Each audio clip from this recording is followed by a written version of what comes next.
Clay Patton on the Rural Radio Network, Midwest Sheep and Goat Market Report. As we talked earlier, it's going to look a little different this week. Instead of recapping the sales as we do, we'll be back to that next week, don't worry. But here I'm at Kansas City at the National Association of Farm Broadcasting, and they have what they call Trade Talk. They've got industry experts from all fields, but specifically for our sheep and goat producers, we're talking now with the American Sheep ASI. I had the opportunity now to talk with President of ASI, that is Susan Schultz. And Susan, first, just kind of give us an overview for those that maybe are a little unfamiliar with ASI, how all they help to support producers. Sure, Clay, thank you so much for having us. We represent 44 state organizations, and of course Nebraska is one of them. And we are the advocates for the American sheep industry. We advocate for 100,000 sheep producers in the United States. That is no small feat, 100,000 sheep producers. That is pretty amazing. Well, ASI had some big news not here too long ago, and maybe you can help highlight a little bit more about it. You applied through, it was working with USDA. It's part of the Commodities Act, that's Section 32. Tell us more about what that actually is and what you applied for. Well, to give your listeners a little background, the demand for lamb was unbelievable during COVID, and so we depleted our resources, actually. And then as people started back to work, the demand dropped off, and we now have a backlog of lamb in our feedlots. And so we were asked by producers and feeders to apply for USDA funds. It's called Section 32. And what those funds are used to help fill the spots in food banks and in schools and in government agencies. And so that would be really helpful to get our supply chains open again. And we're hopeful that we do get funded, and it's called a Section 32. Section 32, so be watching ASI. I'm sure as soon as you learn anything, that will be big news to come when it does, because that'll be huge for the underlying market of it. As well, let's talk about the support for sheep ranchers across the country, the Farm Bill. We're starting to think about that. What is important for folks that raise sheep that's usually in the Farm Bill? Or what are you going to be advocating for in this next round? Well, we fight every single year for mandatory price reporting. We need that for transparency in our industry. And so that is always a big one. We're huge supporters of our research stations, ARS stations, so we'll be fighting for that. There's lots of other issues, targeted grazing, and of course our funding for wool, and we just keep at it in every farm bill. And the great thing about the Farm Bill is of all the things going on in politics, it is typically the most bipartisan opportunity we have in the United States.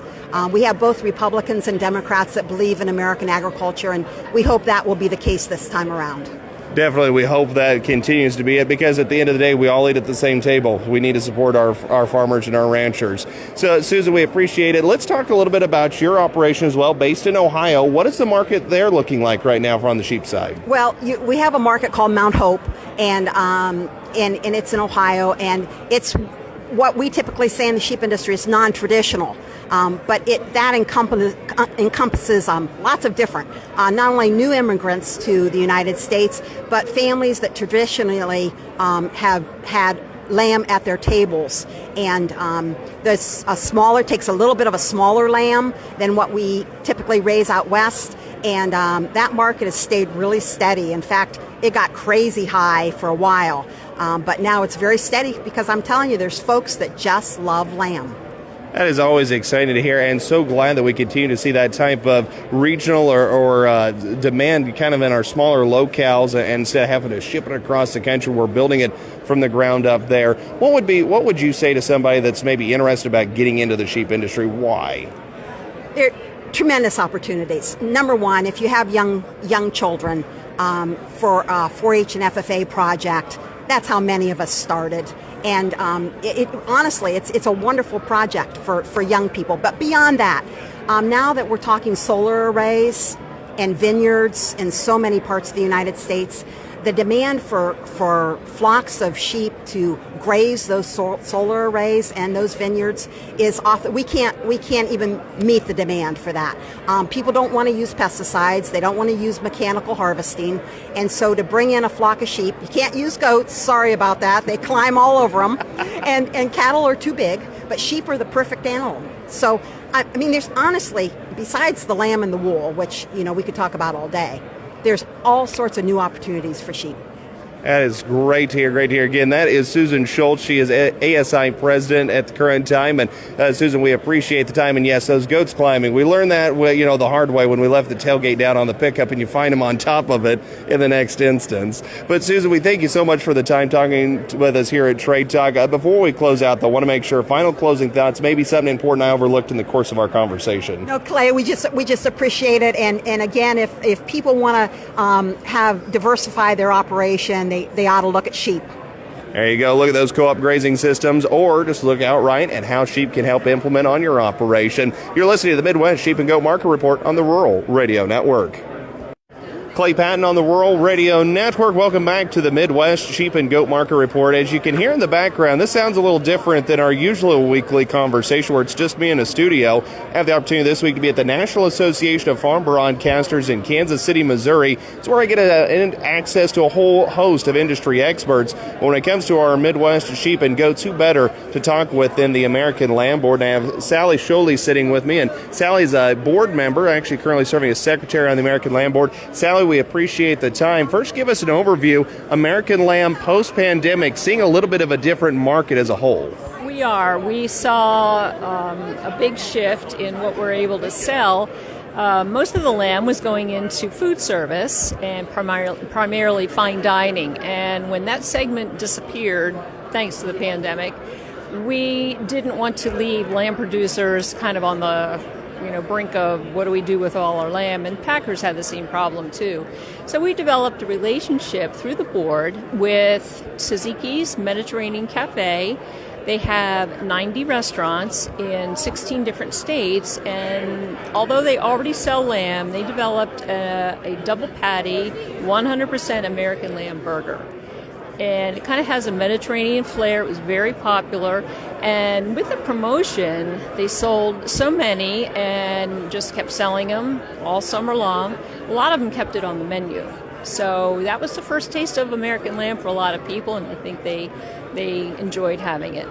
Well, we're excited to see that. It's interesting we're talking about that pandemic time frame, because that's looking at those cold storage numbers. We saw a lot of lamb move from cold storage back out into it because we didn't know. We didn't have processing schedules with packers. We had supply chains that were being disrupted. So now that we've got people kind of thinking about American lamb, we're post-pandemic, supply chains trying to restabilize themselves. How big of an issue are imports out trying to compete against American lamb right now? I think that will always be an issue, but I think that our board has done such a good job with a combination of things, recipes, getting out there, meeting people, working with the state associations especially to promote American lamb, and there's actually quite a few people starting to raise lamb that haven't raised lamb before. It's really been really interesting to see the rise of either co-op grazing systems where folks are incorporating sheep back into their operation, or those that maybe have a small acreage. And so now they have a small flock of sheep that are much more efficient than cattle in that sense. So it's exciting to see from that perspective. Now, you live in Pennsylvania, so kind of talk to us. That's one market I don't often follow for our report. Kind of tell us, if you can, what does the current market environment look like for Pennsylvania sheep farmers? We're very fortunate to have the New Holland market near us, and the other fortunate aspect of any sheep farm in the Northeast is the fact that we have almost year-round grazing. So a lot of people are tuned into that year-round grazing thing. We also have a lot of ethnic buyers who are interested in eating lamb year-round, which also helps. It's not as seasonal in the East as it is. And we know a lot of lamb in the East is from the West, but this also gives producers in the East an opportunity to raise a really high-quality animal. Well, that is exciting to hear. We're glad that the market is there, and we're glad that folks are helping to fill that increasing demand. Sally, from your perspective, let's hear it. What's that favorite lamb recipe for you? My favorite lamb recipe is so simple. It is just a leg of lamb placed in an electric Dutch oven with some onions, a little bit of garlic, a little bit of salt and pepper, cooked low and slow. Falls right off the bone.